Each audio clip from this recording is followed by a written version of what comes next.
আসসালামু আলাইকুম। আজ আমি দেখেন তো আপনাদের মাঝে কি নিয়ে এসেছি। আমি জানি সবাই ছোট বড় চিনি এটা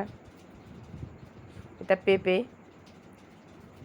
অর্ধেকটা খেয়েই ফেলেছে আর বাকি অর্ধেকটাকে এভাবে মাখিয়ে নিলাম। কেমন লাগবে বলুন তো? আমার তো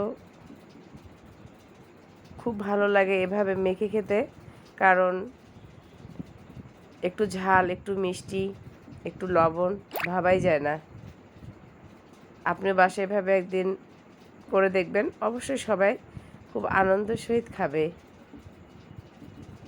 আমার ভিডিওটা যদি ভালো লেগে থাকে লাইক কমেন্ট বেশি বেশি শেয়ার করবেন, যাতে সবাই দেখার সুযোগ পায় এবং পরিবারের সবাইকে নিয়ে এভাবে আনন্দ করে সবাই মিলেমিশে একসাথে ঝটপট খেয়ে শেষ করে ফেলে। ভালো থাকবেন সবাই। আল্লাহ হাফেজ।